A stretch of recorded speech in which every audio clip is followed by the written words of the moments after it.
This is the Horse Radio Network. This is episode 77 of the Healthy Critters Radio on the Horse Radio Network. Healthy Critters Radio is brought to you by Biostar US. Find them online at biostarus.com. On today's show, we interview 4-star dressage judge Lee Tubman.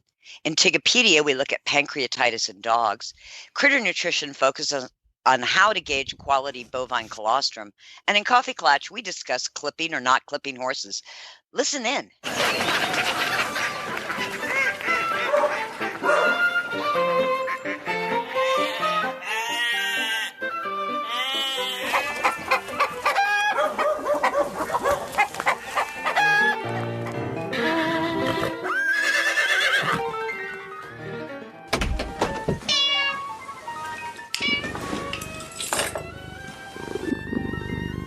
So Tiggs, Patty P.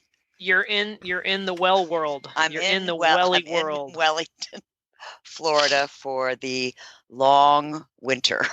Yeah. And you've hit the ground running, haven't you? It's unbelievable.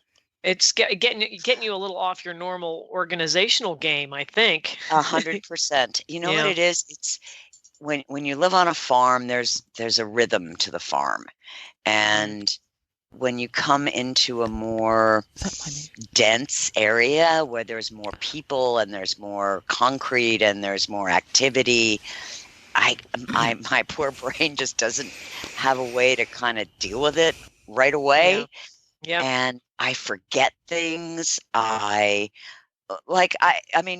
almost forgot the radio show today, even though I'd written it down. It's a big transition from farm and rural to suburban and more populated.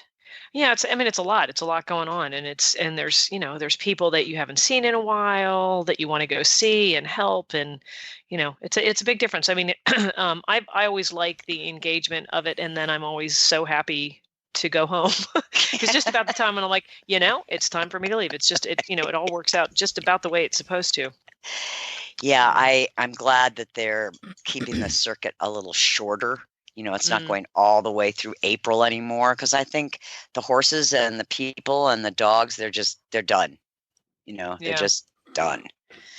Well, I know for a while there was that big push to try to really keep it going even longer, but looks like that's not going to happen. No, and I think 3 months is maximum. I mean, that's especially if you're continually showing every 2 weeks or 3 weeks, it's a lot. It is a lot. And there's a lot of pressure. There's a lot of stress here. So, it's a fascinating environment that you can get 15,000 horses in this small geographical area. Yeah, it's pretty interesting to think how it started out years and years ago, didn't you think, right? We remember. Yep. The days where instead of a Grand Prix Village, it was Melaleuca trees when we turned into WEF. Hey, turning on South Shore was just nothing but polo fields. I know. Well, it's exciting and it's fun to be there, but it's always good to get home. It's always good to be home, and I'm already thinking of my little red ruby slippers. Come the end of March, it'll be time to be clicking my heels and going home. And going home. But speaking of, one of the great things about Wellington are some of the most prominent riders, trainers, judges, vets, farriers are all down here. Yeah, and the best of the best. The best of the best. And it's a fantastic opportunity to learn from, these very accomplished masters. Mm-hmm. And we get to have one of those masters on tonight, Healthy Critters, who is Lee Tubman. He's a 4-star dressage judge. He's from Canada, but he lives in Wellington, and he's a fascinating guy, and we're going to talk about cross-training and getting a dressage horse fit. So Let's bring him in. Sounds good. And we're here with Lee Tubman, who is a 4-star dressage judge, originally from Canada, now from Wellington. And we wanted to have Lee on to talk about conditioning for dressage horses, whether cross-training is a good idea, how to get your horse fit. and we have just the guy to talk about this. So welcome to Healthy Critters, Lee. Welcome. Thank you. Thanks for the invitation. So, I mean, we see a lot of semi-fit or not so fit dressage horses out and about. What are your tips for conditioning? Well, I think that tip number one would be you have to actually spend some time out of the dressage arena. And as you already mentioned, referencing cross training, I think there's two issues, especially when I'm judging what I would see would be energy problem. The horse doesn't have enough energy to complete the task or the test, particularly if it's a high-level test. It's basically running out of gas. And for example, in the Grand Prix, the last movements down the center line, passage, piaffe, passage, halt, that's not easy. Right. And most of the horses come down the center line and they're out of fuel already. So, there's a cardiovascular situation there. How fit is the horse? And secondly, a peripheral problem, and that would be, for example, how strong is the horse in any given movement, taking into account what the movement demands. So, for example, shoulder in right, canter pirouette right. How strong is the horse on its right hind leg? Is it able to jump under and carry? So for me, it's pretty important to think a little bit outside the box of being a dressage trainer and to think a little bit more in its entirety of I am training. And what I mean by that is I have a gym right behind my house. So every day that I'm at home, I try to go. Even on days when I don't want to go, I try and go and do something. And I'll do cardio, treadmill, and then I'll also do some strength training, but primarily to keep things balanced out. And then above and beyond that, maybe to be stronger in a certain area. And I believe you have to do that with the horse. And I think anybody that's taking part in training a horse needs to take part in actual training for themselves. Mm-hmm. And to have a good idea as to what would it take, what does it take physically to be able to perform some of these movements and some of these tests. And also to, in a friendly way. And this was also something when I grew up that was always a norm. And that was you trained above the level that you were competing. Yep. Mm-hmm. So you would have a level of proficiency and competency. And I think that these days that doesn't always happen. Mm-hmm. So these are issues. When I grew up, I was on a farm and I never walked on level surface ever. Mm-hmm. Unless I went to school. And when I left the farm, I had many different types of jobs that I had. And one of them was working in a machine shop rebuilding engines. And I had to walk on cement. And I had only walked on cement briefly, maybe to be in the city for an afternoon on the sidewalk.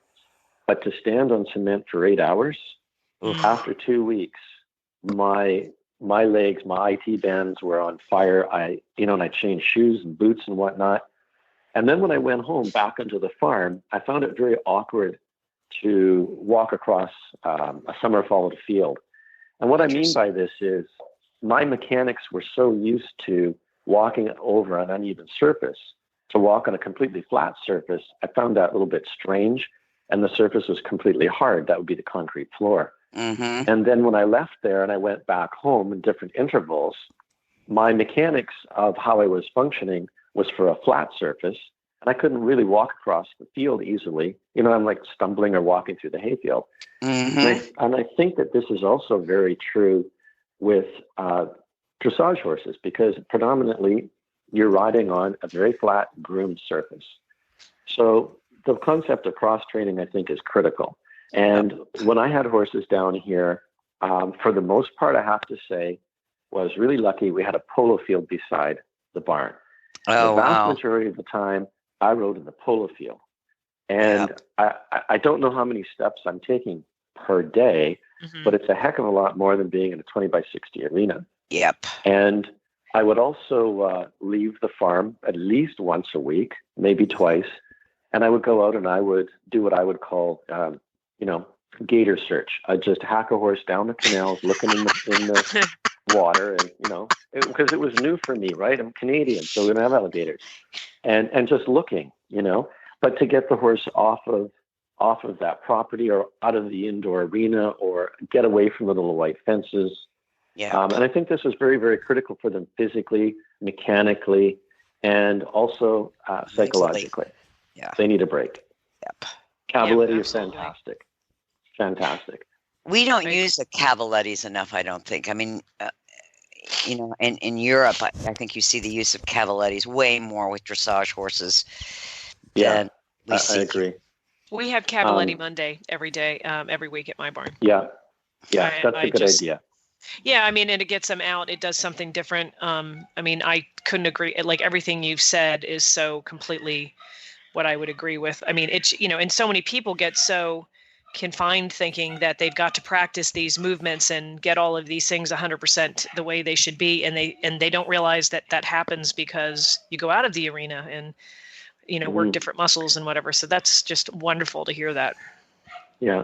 The other thing that I think is very interesting as well, and that is, when you look at the bottom of the dressage test, the collective marks, I refer to that as the vital organs. And I got into judging not because I wanted to judge, but to be very, very honest, I wanted to know, how did I get my marks? And I also wanted to know where in the arena could they not see me do something. To be honest. And so you're sneaky, so is what you're saying. Yeah, exactly. I was trying to be, okay? So one judge, K and F, can't see your outside leg and rein.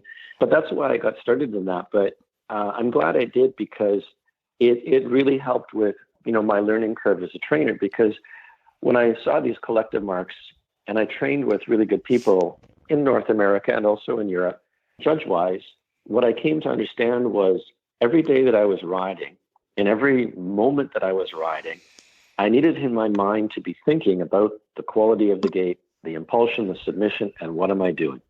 And when I say like every moment, I really mean like every moment. Because if I didn't do that, you fall into a trap of focusing on what the movement is and the execution of the movement. But when we look at where do you get your marks, your mark calibration comes from the quality of the gait, the quality of the throughness longitudinally and laterally, and the quality of the execution of the movement. Now, of those two things that I just said, three things I just said, the last one's the easiest one to teach, and the last one is the easiest one for anybody to ride. But if you look at FEI young horse classes like 4-year-old or 5-year-old, I love these classes because it's all about the horse. So what I'm really saying is, in these classes, you watch the horse trot, and is this an 8, 8.2, 8.4? Is it a 9? What about the canter? What about the walk? So, in training, you have to be cultivating this idea of a quality gait, quality connection. And before you even do anything, are you at least at a 7? Are you at 7.5? Are you at an 8? Because if you are, and you execute the movement properly, then you'll hold your baseline, which is 7, 7.5, or 8, whatever the number is. And then you have a chance to bump that up. And when you don't do that, this is where you end up having big problems. So I think in training, a lot of people need to be more aware of that. And when I'm teaching, I try to very often ask people, what are the collective marks? What are the phrases behind the titles? Well, listen, if you're a trainer, you should know that. Yeah. Because a dressage test, more or less, is an open book exam. Everything's laid right out there, directive ideas, collective marks. So I think that's also a very important point to add into the fitness level of the horse. Where do you think we are in the state of dressage in 2019? Well, I'm going to say that I think I was very fortunate when I grew up, the people I got to work with and the time frame that I got to work. And that would be very early 80s and on when things were really accelerating in North America. And I'm going to use the word mature, not old, but I'm going to say being more mature now, right? And I think about when other people, when I was a kid, would tell me things and I would be kind of like, yeah, right, and somewhat dismissive. But I'm going to say there needs to be more emphasis on the actual training of the horse in a timely fashion, meaning take your time. You have one opportunity when you have something that's young and coming along, whatever it is, dog, horse, kid, whatever.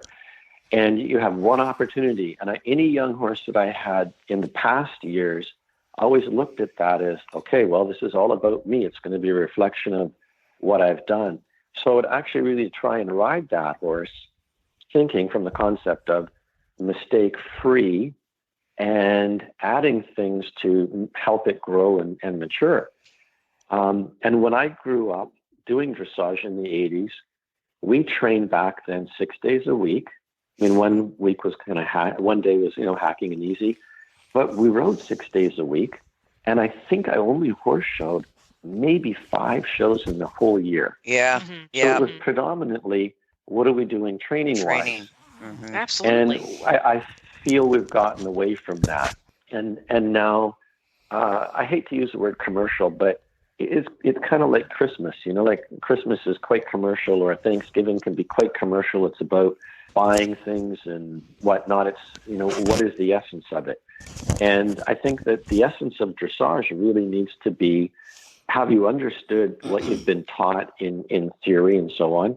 And can you relay that information to the horse successfully so it's within the realm of classical dressage training? And then, can you make sure when you do that you never overdo it, that horse is ever lame? And can you make sure you never psychologically overdo it, that horse mentally is stressed? Mm-hmm. So I think that's the situation. There's so many competitions now, and everything is geared towards, competing and all that. I'm not saying that that's bad, but you're asking for my personal opinion. So my personal opinion is, well, there's a point. Yeah, there's a point. There's a point to where I think that because it does become so commercial that that people that don't have a foundation like you're saying and understanding, about the training, that they get down to, let's say, Wellington, because it is a very commercial place and it has become very much a big business. And there's plenty of people out there that still do it by the book and do it right. But it's just very easy for people who don't know to fall into the trap of not bringing the horses out of the field or the arena. And, I can't tell you how many people I know that have gone to try horses in Wellington and they never took them out of the arena and then get them home. And the horse is like, they have a problem. Where am I? Yeah. And it's sort of like, what? I mean, I think everything you're saying is just awesome. Because it's so true, and to hear it from someone like yourself, who's been doing it for a while, not a long time, for a while, because you're mature enough to know better and still have a lot more left in you. I'm just going to say, it's so refreshing to hear that, because it is very hard to delineate. I don't have any horses of my own now. I ride other people's horses and things like that, but for me, the pleasure is in the training and what can you accomplish, and also what can I accomplish thinking rather than trying to accomplish it physically. And a lot of people, when they're riding and training, they don't think like that. And one of my philosophies, and I ask people very often when I'm teaching, hey, what's your philosophy about riding and training? And they don't really have one, because no one's ever really asked that question. But philosophically, I look at it this way. What can I achieve without having to be forceful? Not saying that sometimes you have to be firm and whatnot, but people need to understand that in most lessons, particularly when I was taught back then, it was all about physically riding the horse and different aids physically riding the horse, and do this and the horse will do that and capitulate. Well, here's how I think about that. The horse has a central processing unit just like we do. And if you want to control its musculature, you have to control its computer. If you can get that computer to focus on you, if you can keep that computer relaxed, then generally speaking, the horse is going to be much more willing and or giving to whatever it is you're asking. And anything that learns in a fun and or relaxed environment, that learning will be ingrained. Anything that's learned through force and extreme pressure, you do it to get it done to meet that criteria at the moment. But generally after that, you don't retain that knowledge because it wasn't that much fun for you.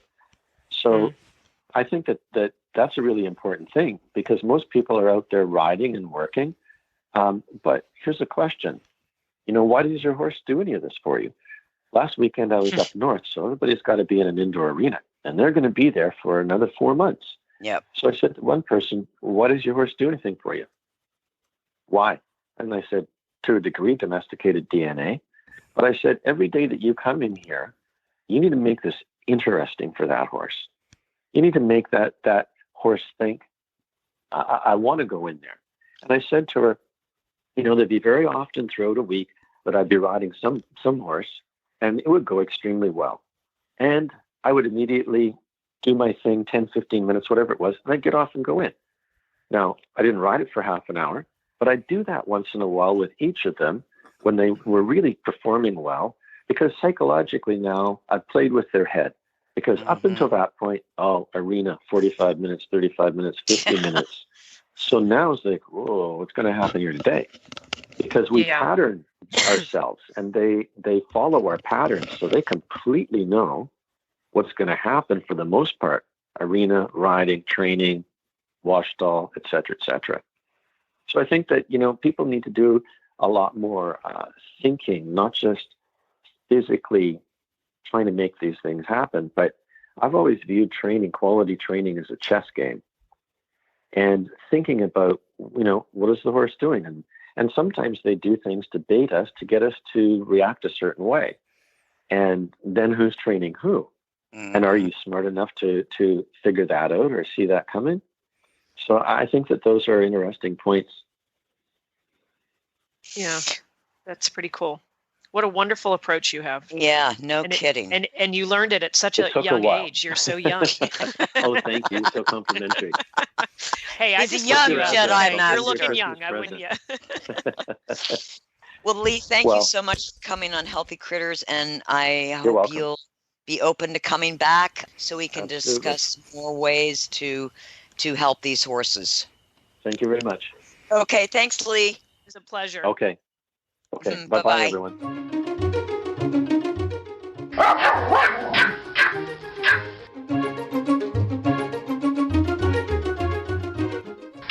Hello. Hi, Hetty. Hi, Hetty. You people do not sound cheerful at all. Are you not excited? This is the proper week of 2019. We have a lot to do, a lot to say. Well, thank you, Hedwig, for setting us straight. I was going to say, and you've got enough energy. And, don't you want to rock and roll? Get it done? Let's do it. Woohoo! We may need to talk to your servant when we're done this call to see what's going on with you. How much chocolate have you had today? I've had no chocolate. Oh, poor dog. Why would you bring that up? Yeah, Tigger, what were you thinking? You're just mean. Redirect. Thanks, Tigger. That's just a downer. Way to put a bad moment on my sunshiny moment of happiness. Well, we have a great question for you. It is a good question. Right, ready Patty? at any time. Patty? Are you ready? What is your favorite thing about your servant? Speechless. Hetty is speechless. It's the first time ever. First time ever. I know. Wait, why did we talk? We should have. Someone write this down. What time is it? And we started off so saucy too. We did. Is she still there? So, just to clarify, why is this an interesting question? Because we're servants too. We're servants too, Hedwig. We have dogs and we're servants. Crises. There's a lot going on, and you want to talk about my servant? Mm-hmm. Yes, we do. You know why? This is a lighthearted. All right, well, this is where you want to go. Yeah. Many thousands of people are working without pay, but you want to talk about this. Well, okay. No we do. problem. We want to know why your ready? servant. Go ahead, sorry. Raindrops on roses and whiskers on kittens. bright copper kettles and warm woolen mittens, brown paper packages tied up with strings. These are a few of my favorite things. You forgot cheese. Cream-colored pokes and crisp Astle strudels, doorbells and sleigh bells and schnitzel with noodles, wild geese that fly with the moon on their wings. These are a few of my favorite things.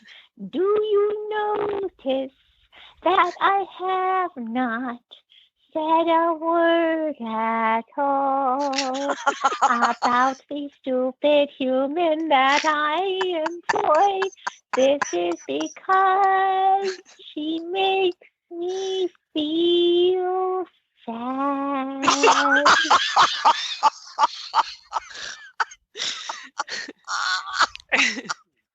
All right.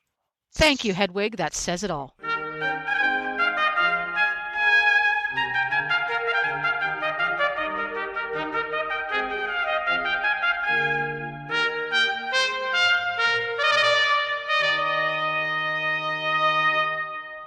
So we are at the Tigopedia portion of our program, and we're going to ask Tigger a question that's sort of near and dear to my heart here recently. We're going to talk about pancreatitis in dogs. Recently, my daughter's Australian Shepherd had his first and hopefully only flare-up of pancreatitis. And Tigger, I believe that Sabi wrote a little bit about this in his book at one point. Book. Yes. Yeah. So that would be The World According to Kemosabe. Yes. He's a very good writer. He's an excellent writer. He's an excellent writer. So, so, I think what happened in this particular case is he ended up getting some extra stuff over the Christmas holiday, and it resulted in this. So what are your thoughts? Do you have any suggestions and guidelines when this happens? Well, there are two kinds of pancreatitis. There's acute and there's chronic. And in his case, he had acute. Right. And even though a lot of conjecture is that it's caused by high fat diets, sled dogs, for instance, that have as much as 60% fat in their diet, don't end up with pancreatitis. Mm-hmm. So sometimes it can be medication. Sometimes it can be, eating the wrong foods that just upsets and causes inflammation. Yeah. There is sometimes a low protein diet can predispose dogs to pancreatitis. Oh, that's interesting. Especially if you have high fat and low protein. Okay. Corticosteroids, there is some evidence that there is a linkage there, but in your dog's case, or in Hannah's dog's case, obviously the Christmas holidays, he got into food he shouldn't have. Mm-hmm. Now, dogs that have hypothyroidism, which affects fat metabolism, can predispose a dog to pancreatitis. So, overweight dogs are a problem on multiple levels, not only on their joints, but the pancreas and other organs. There are some breeds of dogs that are prone to pancreatitis. The Cavalier King Charles, collies, boxers, cocker spaniels, and dachshunds. Wow. Okay. Some dogs that have an increased risk for it are the Briard, the Sheltie, the miniature poodle, the German Shepherd, terriers like Yorkies and Silkies, and some of the other non-sporting breeds. Mm-hmm.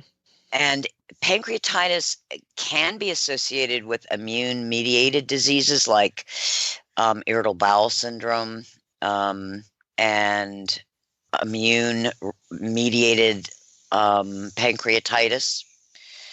Wow, okay. So yeah, it's complicated, but the thing to remember is most veterinarians will recommend a low-fat diet that's generally, Hills or, any science diet, and I'm not a fan. And if your dog is, and if you are not a fan either, I think homemade low-fat diets are the best because you can control the quality of the food. And you just want to make the balance of the food that your protein's mostly meat. You can use eggs, non-fat dairy, some carbohydrates, maybe 25%. You want to be careful with fiber for a while. Oh, wow. Okay. Why is that? Because again, we don't want the dog's body to, especially the hindgut or the large intestine, to have to overprocess fiber. Dogs have a pretty short digestive tract, and sometimes fiber is that blog lady, kind of activates the hindgut, right? Right. We use it to, help them have more relaxed stool, if you will. And you kind of just want to stay away from that for a little bit, and make the diet very simple. A chicken breast without skin. Okay. You could go with turkey, goat, buffalo, rabbit is very low fat. I like that, especially for dogs that you're watching weight on. Stay away from lamb and pork because they're generally high in fat. And, if you're going to go with ground beef, make sure you get the lowest fat. Right. In ground beef. Buffalo is naturally low in fat. My phone did something stupid. It changed everything around. Ideally, you want a little organ meat because they're low in fat. The rest of the apps are. And kind of avoid, going with straight liver and kidney. Right. Beef heart is low in fat. So if you're not going to do raw, just put this. You can buy, a lot of raw food companies have organ and bone all mixed in, and believe it or not, the fat is relatively low. Okay. So what you can do is buy a commercial one, which will have the organ meats, and put it in your crock pot, and add another low fat protein source like low fat cottage cheese, or throw in a chicken breast, or that way you've got a more well-rounded meal. And you can add just 15% carbohydrates. So maybe it's a little organic canned squash. Stay away from pumpkin, at least because of the fiber and the way it's going to move through the GI tract. Right. You could do a little bit of some greens, but again, a small amount. Less is more. And just cook it. And if you don't like raw, just cook it in the slow cooker. So many of these things people just have in their pantry and their refrigerator or freezer. So that's, it's not like you're the stuff that you were just mentioning is stuff that people just have. You know what I mean? Yeah, but normally they probably don't have goat or bunny. No. Those are more specialty. But I was just thinking the chicken breast and I have squash and all that. So that's really, and then you good. Slowly you're going to introduce a healthy fat like coconut. Right. Really great for dogs, but not right away. Give the body some time to stabilize. And we worry so much. There was the old thinking of worrying so much about high protein. There is high protein and there's necessary protein. Right. And dogs need protein. Sure. And low protein to me is, unless there is a very specific issue, they need protein for muscle, and that's what they live on. Right. They should be on protein diets. Now, it doesn't have to be 30%, but it doesn't need to be 12% either. Right. Okay. Well, that was a lot of good information. Bobby's smart. Did he tell you all this? He did. He did. He is just the smartest boy. Well, thank you for that, because you can again hear this on Healthy Critters Radio, but you also can go to Sabi's book. And what is it again, Tigger? The World According to Kemosabe. And you can get it at Biostar. So good information. Thank you.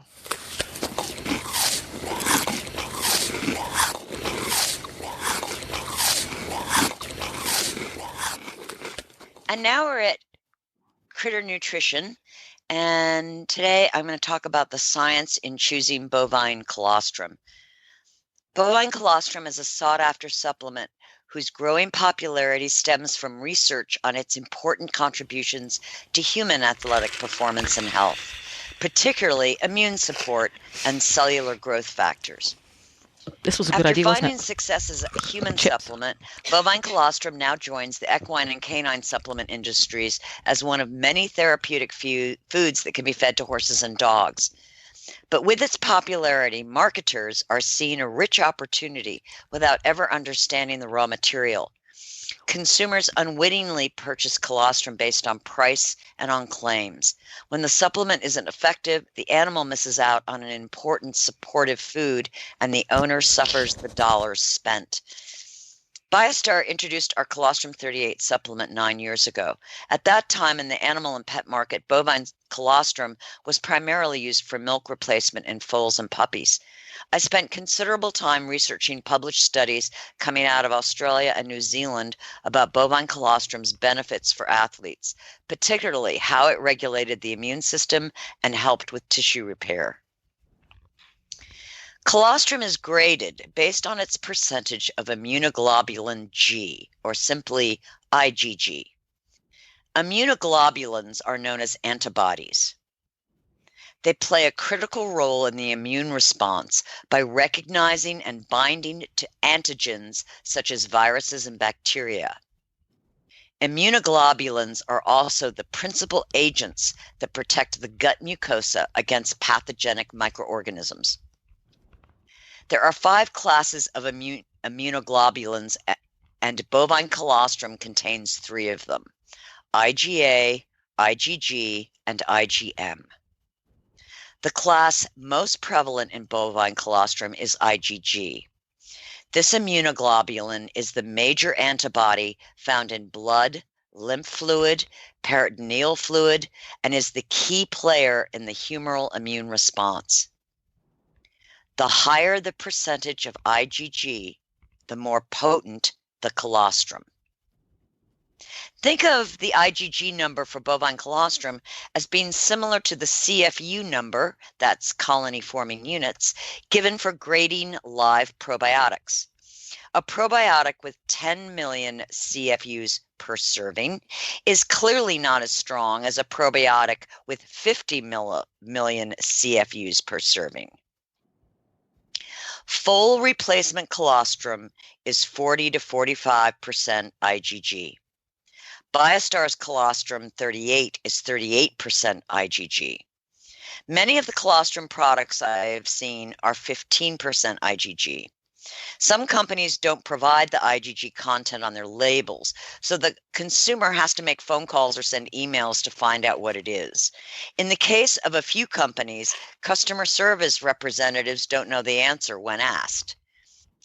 15% IgG may be fine for wellness, but a dog or cat with a compromised immune system, or an overactive one, such as happens with allergies, needs colostrum with an IgG content considerably higher than 15%. Harvesting colostrum from cows who have just given birth raises several ethical questions. Of course, each person has their own concept of what is ethical, and what I find unethical may not be unethical to someone else. Bovine colostrum is harvested when the cow is calved.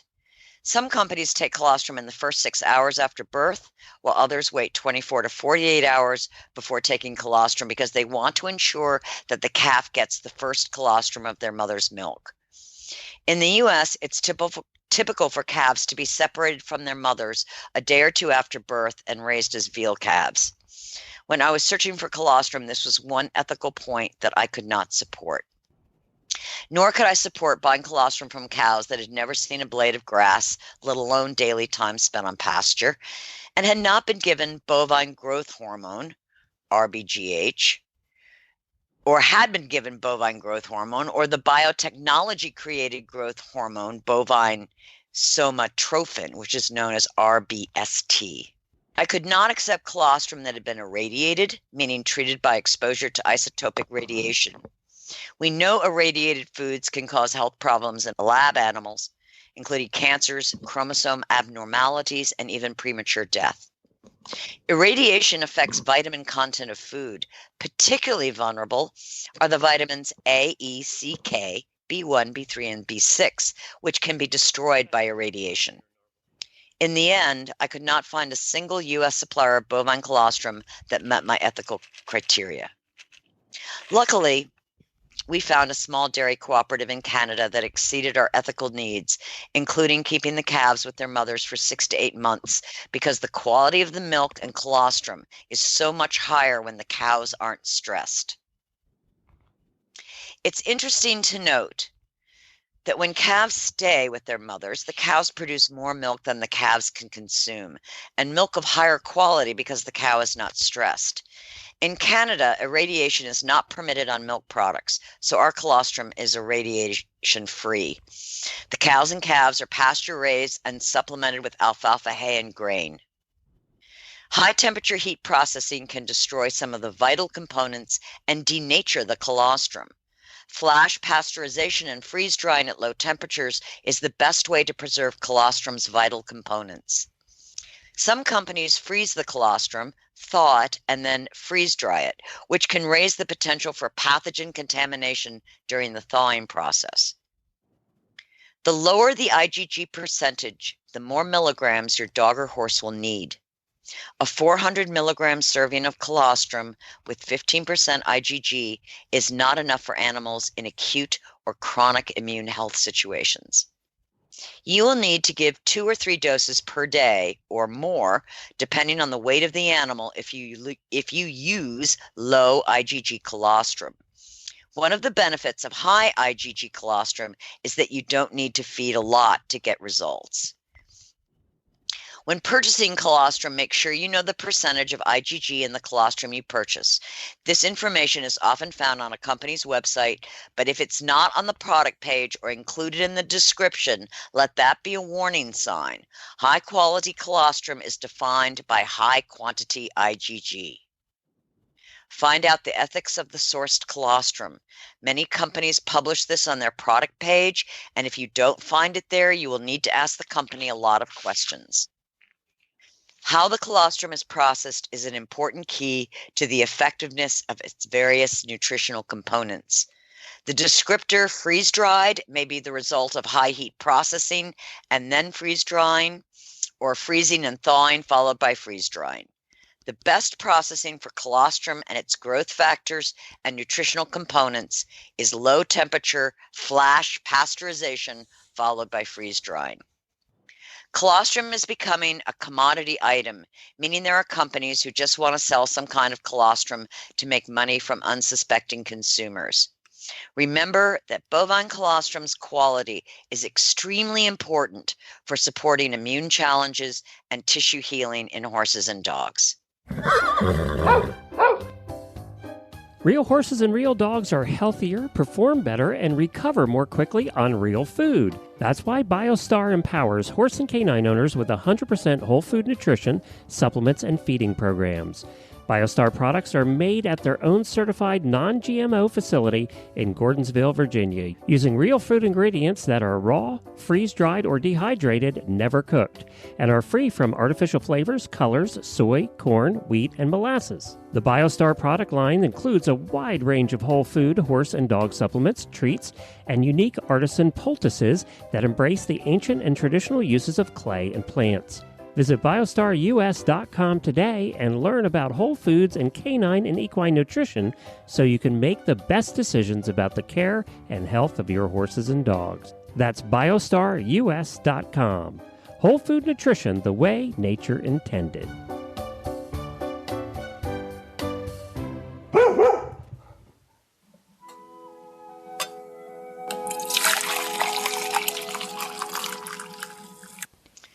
So we're now at Coffee Clatch, and this is the time of year of the clip or not to clip, or when to clip, or how much to clip. So clippity clap. Oh, so we thought this was a timely topic. So Yes. I'm going to start by saying none of my horses are clipped because they're retired, and they're very happy to have their fur coats. Thank you very much. There we go. But did you clip when you were? That's the question. When you were competing, and yes, I mean, I think when horses are going to be worked regularly in the winter. I mean, my horse had full body clipped. Yeah. I didn't do a trace clip. And maybe in retrospect, if I stayed north, I would not have done his legs. Mm-hmm. And just, clipped the neck and back and right. Done more of a trace or a hunter trace, a fox hunt trace. Yep. But if you're going to Florida, you have to, it's just, if you're going into a warm climate, you have to. Yeah. I think that, what I've always done, especially, if I was going to clip before I left for Florida, the first clip, I always leave the hair inside their ears. I always leave a nice, if I'm going to do more of a full body clip, I would leave their legs, and I always leave something on their belly, because there's lots of exposure there. But, now, I have a couple different arrangements right now with the horses that I'm training. I have a young horse, Tigger, we were talking about this earlier. I don't clip him. It's good for him to, there's no reason to clip a 3-year-old. I like him rolling in the dirt and out there and experiencing life till, that changes for him. But I have a couple horses that I love some of the ideas that people get. They get so creative, like clipping the underside of the neck and the chest, leaving the legs, and then having just sort of a stripe or strip where your legs go and over the flank area, but still leaving the back covered. I think that's great for older horses, so you can still get them cooled off. And that's the other thing too, is if you are staying up north, a lot of energy goes into sweating, and then do you turn them back out right away if it's 30 degrees? Like, there's so many things to consider with that. So I always do end up clipping. I leave their back. I like to have their back warm if I do a full body clip, and I always leave the inside of their ears. What about you, Jennifer? Oh my, it has varied so much over the years. Being originally from the mid-Atlantic states, any horses that were working in the winter time would get some kind of a haircut. But I generally would leave it up to the horse's coat. If the horse had a naturally light coat, wasn't particularly dense or long, I would very likely do nothing at all until late winter, January, February. Mm-hmm. Because the weather and the holidays, et cetera, the horses tended to not be in heavy work if they were in work at all. So, okay, you're going to ride on Saturday and Sundays when the weather is nice, so your horse gets sweaty. Well, Saturday or Sunday, you work that into your schedule that you have to take extra time to cool your horse off and make sure he's dry before he goes back outside. Or the weather is temperate enough that if he's a little bit damp, he's just going to go roll in the dirt anyway, and he'll be just fine. So I tried to leave that up to them. And one of the things that we do down here, and now that we're in Florida, is we have to clip them in like September sometimes. Yeah. Depends on how fuzzy they get, because they're just miserable. The temperatures are so high. Yeah. I think a lot of people in warmer climates discount how much stress it causes the horse to be overheated in the fall. Gosh, yeah. If the temperatures are warm and they've got a heavy coat and they're standing there and you see dampness on their winter coat, there's a lot of sweat happening before you even saw that sweat on the outside. So they're really quite stressed. So take that into consideration. Is it going to be smart to give the horse a clip similar to what you described, Patty, where you're just take off the neck and the jugular area and the chest, maybe between their hind legs, to give them the opportunity to cool off a little bit more comfortably? And I think that would make a lot more horses in these warmer climates happier. On the flip side, up north, this is a fun trick I learned from a huntsman up in Massachusetts. To know whether or not your horse is warm enough in his binkies when he's clipped. Mm-hmm. Because up north in winter, it's hunting season. Everybody gets everything from the elbows and stifles up shaved off. So they're all in big heavy blankets. They look like tiny children in their snowsuits. But he said, if your horse, when you pull his blankets off, and he has, particularly on the large muscled areas like on his croup and the topmost part of their shoulder blades, if their coat is greasy, like when you rub your fingers in it, it has a white greasy feel to it, that means your horse is not warm enough and he needs more clothes. Oh. I know. He said, no. Wow. Yeah, and he said, come look at Wow. my horses. Now, his horses did not get extra special grooming care. He was very, very old school. There was a curry comb and a dandy brush and a towel in his grooming kit, and that was it. And those horses' coats were so shiny, and there was no grease in them. Wow. And we laughed because the horses really did look like they were wearing sleeping bags. The blankets were so thick. Yeah. So I took that to heart, and I used that as one of my gauges as to whether or not, on a consistent basis, if I'm keeping enough clothing on my horse. That doesn't mean that very second he's warm enough. Like, for example, your horse is shivering. Hello, he's cold. But in the long term, okay, my horse got clipped a month ago. Am I keeping him warm enough for the past month? Look how greasy his coat is. Well, probably you haven't been. And I have zero scientific reason for that working, but I took it to heart and I use it. Well, that's good. That's a good thing to have in your toolbox for guidance, because I think, you stick your hands underneath the blanket, you hope that does it, and you and they have hide, we have skin. Yep. Right. So it's just different. So yeah, that's right. And of course it's going to feel warm. Your hands are cold. Exactly.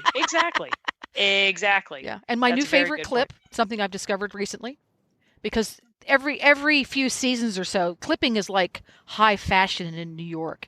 The styles change.